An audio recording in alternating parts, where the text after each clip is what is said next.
안녕하십니까, 해먹창조입니다. 주말 잘 보내고 계십니까?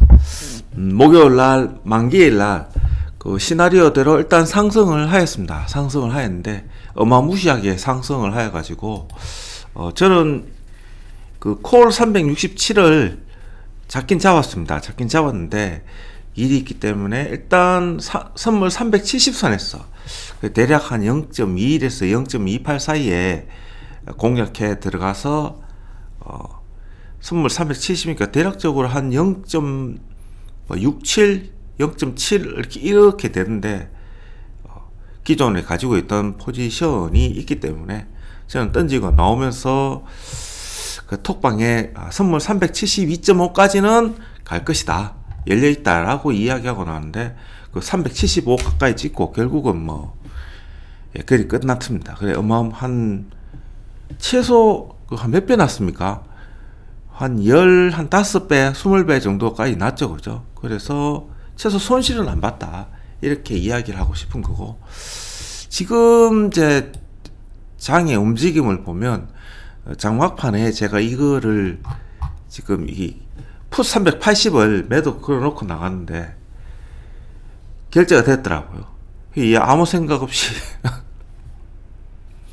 금요일 밤을 보내고 끝나고 보니까 지금 야간에 365도 깼다. 365도 깨고 364.10에 끝났습니다. 그래서 손실이 좀 날 것 같은데 뭐 나면 뭐 어떻습니까? 그죠? 저번 달에 충분히 수익을 거뒀기 때문에 좀 여유롭게 대처하고, 중요한 거는 시가가 어떻게 시작이 될지 모르겠지만 시작이 되면 일단은 해지로 선물 한 계약을 더 매도해서 2계약으로 만들 생각입니다. 만들고 이러고 장을 보고 다시 처음부터 다시 매매할 생각입니다. 뭐 해야겠습니까? 예. 내 잘못이지, 아무 생각 없이 사는. 그래서 이렇게 이야기하는 이유가 뭐냐 하면, 분명히 이런 분들이 많을 거란 말이야. 그럴 때 대처하는 기준을 보여주고 싶은 겁니다. 저라고 뭐 어떻게 100% 다 맞을 수가 있겠습니까? 그죠? 그래서 이렇게 했을 때 일단 선물을 한 개 매도하고, 그러면 기준이 어떻게 되냐면 365 지금 깨고 내려왔잖아요. 그러면 지금부터 기준을 이야기하면, 제가 선물 370을 깨면 365까지는 일단 열어두고 해야 된다. 그런데 목요일날 만기일날 대략적으로 365.85선에서 시작이 돼서 쌓아 올렸습니다. 그런데 오늘 금요일날 야간자 끝나는 기 365 밑에서 끝이 났다. 그러면 이 투자자 포지션을 이렇게 보시면 요 자리 365자리 요게가 금요일 끝나고 365 요 자리가 지금 행사가가 없습니다. 콜 쪽에. 그리고 362가 마지노선입니다. 그러면 월요일날 시초가가 어떻게 시작이 될지 모르지만 일단은 저 같은 경우는 해지로 해놓고 300 여기 보시면 67.5에 대해서 손절을 하는 것이 아니고 370을 넘어가면 저는 손절을 할 겁니다. 선물을. 대신에 중간에 막 움직일 거 아닙니까? 움직이면, 이 과정에서 움직이면 제가 지금 355에다가 355, 352의 매도를 때렸는데 맞춰서, 같이 맞춰서 이 자리를 매도를 하나씩 더 할 생각입니다. 이렇게 만일에 365를 뚫고 올라간다면 이렇게 해서 장을 지켜볼 거고, 만일 365 밑에서 시작이 됐어요. 그런데 여기 보시면 362.5를 뚫고 아래로 내려간다면 이 자리를 6계약을 일단 손을 먼저 보는 것이 아니고 362.5를 깨고 내려간다면 선물 하나 더 매도를 할 생각입니다. 이렇게 만들어 놓고, 그리고 장의 움직임이 다시 위로 올라간다면 365 넘어갈 때 선물 하나를 일단 던지고 그리고 352, 355에다가 매도 하나를 더한다. 이렇게 하는 이유가 이게 보시면 투자자 포지션에서 외국인들은 풋 352, 355의 매도 금액이 크다는 거죠. 그러니까 여기 밑으로는 안 가겠다.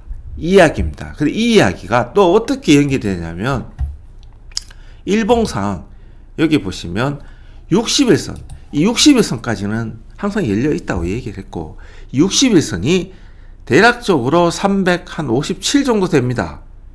그러니까 이거 못 넣으시면 절대 안 돼요, 우리나라는. 근데 이거 안 못 넣으실 것 같죠? 왜냐하면 외국인들은 뭐 선물하고 상관없습니다. 무조건 사자는 겁니다. 그러니까 아는 거예요. 지금의 조정장은 시간이 필요할 뿐이다. 시간이. 대외적인 변수, 경기 침체, 뭐 금리 인하, 뭔 많아도 결국은 뒤에서 지금 돈을 계속 풀고 있기 때문에 간다 이거예요. 누가 대통령이 되든 상관없이 돈을 풀고 있다는 게 중요한 거예요. 미국 입장에서는 세계 경제가 뭐이든 간에 자기들 살고 보자 이겁니다. 그러니까 돈을 푸는 거예요. 그러니까 아니까 하는 거예요, 이렇게. 그러면 삼성전자 관점에서 봤을 때도 요게 8만원 선까지는 일단은 내려올 수도 있다. 이렇게 관점을 이번 5월물은 시나리오 일단 갖고 가자. 그래서 다시 투자자 포지션을 보시면 370이 깨졌기 때문에 요게 365 일단 이 자리에 깨졌다. 양한장에 이것을 바로 되돌린다면 뭐 이유 없이 370 일단 저항이 되지 않을까 이렇게 보는 겁니다. 그리고 365.5 깨면 선물 하나 더 매도하고 그렇게 깨고 내려갔을 때 이 콜 360부터 이 콜 내가 쪽에 매도 금액이나 매수했던 흔적이 남아야 된다. 그러면 352, 355, 352까지 정말 가겠구나 라고 판단할 수 있다. 즉 이러한 기준으로 장을 움직이는데 매매를 하는 시나리오를 가지고 가는데 중요한 건 우리나라 시장이 그냥 무너진다는 겁니다. 그냥 안타깝게. 그러니까 우리나라 시장은 기준이 없는 것 같아요.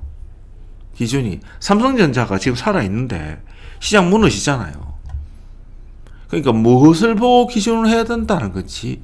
우리나라 자체적인 기준이 지금 없고 전부 다 외부 변수에 의해 흔들리고 있다. 그런 겁니다. 그러니까 외국 시장에 보면 해외 차트가 이렇게 보면 지금 다 올라가고 있어요. 더 고점에서 놀다가 약간의 조정일 뿐인데 우리나라 시장의 이 IWI 보면 이 보십시오. 이 장대 연봉 나온 거 보십시오.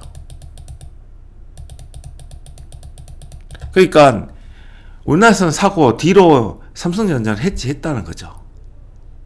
지금. 그러니까 이 61선까지 61선이 이거 보면 61.3입니다.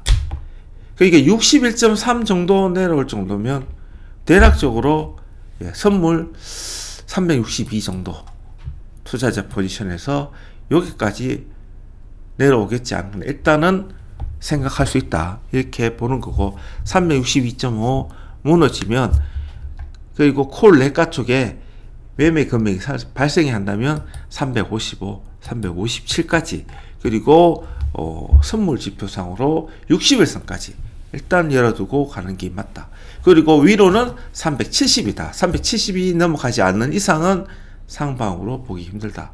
라고 하는 그것을 이번 주에 가야 된다.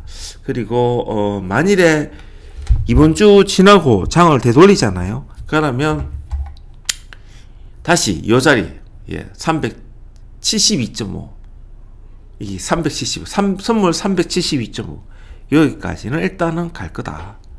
이렇게 보는 거죠. 그래서 대략적으로 이번 한 주는 좀 힘들지 않을까 그렇게 생각하는 거고, 연준의 이 것이면 5월 초순에 연준 여기 있잖아요. 여기까지는 그렇다. 예. 그래서 한 번은 조정이 올 거라 하는 것은 예상이 되지만, 조정이 오면 분할로 매수해야 된다. 그런데 재수 없으면 어떻게 되냐? 6월 달도 지나고 이 대통령 선거까지 장은 위아래 요동칠 확률이 높다. 이렇게 또 판단하는 게 맞죠, 그죠? 그래서 마지막으로 옵션의 이거를 좀 보면, 조금 크게 해서 보도록 하겠습니다. 이렇게 보면 요게 355자리에 미결제가 만계약이 넘었어요. 355. 그래서 355 밑으로는 떨어질 확률이 낮다. 이렇게 보는 거고, 그래서 저도 요 300, 요 두 계약을 해놓도, 지금 현재 한 계약 가지고 있지 않습니까? 그죠? 여기 355 요 자리에 요렇게 매도한 겁니다. 그래서 최고 355, 61선, 그 중간 362다. 요렇게 깊이 생각하지 말고, 월요일날 시초가가 어떻게 될지에 따라서 자기가 가지고 있는 포지션을 가지고 최대, 그러니까 가장 중간적인 자리에 놓고 장을 좀 지켜보면서 맞춰서 대응을 해야 된다. 그러니까 355라 61선이 깨져버리면 정말로 쑥 밀리잖아요. 어디까지? 345. 345 깨면 330입니다. 그것까지도 열려있기 때문에 모든 경우의 수는 다 열어두고 대비를 해야 된다. 이 이야기를 하고 싶은 겁니다. 그래서 기존 가지고 있는 전략과 전술은 전체적인 장의 움직임은 비슷한데, 이렇게 됐을 때 어떻게 매매를 중심을 잡아놓고, 그러니까 나의 포지션을 중심을 잡아놓고 기준을 어떻게 가져갈지, 그 기준을 이야기하고 싶은 거다. 지금 내가 이야기하고 싶은 거는. 그래서 같은 이야기를 계속하지만, 이렇게 보시면 일단 365 밑에서 시작이 될 확률이 높잖아요. 이유든 간에 시초가 어디 될지 모르지만 이 365를 넘어가느냐 안 넘어가느냐, 일단 그 기준을 잡고 365, 362.5 밑으로 깨고 내려가면 하방 쪽에 좀 더 무게를 싣고, 370을 넘어가면 상방 쪽에 무게를 조금 더 실른다. 그러면 362에서 370 이 사이에서 가면 이번 주에 움직일 수 있겠구나 라고 판단을 하고, 만일에 362.5를 뚫고 내려간다면 콜레가 쪽에 매매의 흔적이 남으면서 355, 352까지 열어두는 시나리오가 생성이 되기 때문에 그에 맞춰서 대응을 해야 된다. 이렇게 이야기하고, 위로 올라가려고 하면 365를 뚫고 올라가면 370이고, 370 뚫고 올라가면 그 다음 375죠. 이렇게 기준을 잡고 내 포지션의 중심을 잡고 대응을 하자. 이 이야기를 하고 싶은 겁니다. 지금의 우리나라 시장은 기준이 없어요. 그냥 외부 변수에 흔들리는 거야. 이럴 때 깊이 생각하면 안 돼. 정말로. EW와 이거 움직이는 거 보십시오. 이게 어디 우리나라 시장이 도떼기 시장이지. 이거 뭡니까 이거. 그리고 자꾸 이야기를 합니다. 이 독일 닥스가 여기 보면 저번에도 한번 이야기했지만 나스닥과 니케이는 21선 다 깨졌어요. 그런데 독일 닥스만 아직 21선 안 갔어. 이 21선이 17,243이잖아요. 그러니까 요거까지 무너진다고 생각하면 우리나라 시장도 선물 352, 355까지 61선까지는 무너질 확률이 있지 않나. 이렇게 또 보는 그 관점이 또 하나 나오는 겁니다. 예, 일단 이번 주도 뭐 어디 어떻게 간다 이렇게 보는 것보다 이때 기준을 잡아놓고 매매에 예, 나온 대로 자기 매매의 기준과 예상 스토리를 갖추고 장을 보자, 이 이야기를 하고 싶은 겁니다. 예, 남은 시간 편히 쉬시고요. 행복창조였습니다.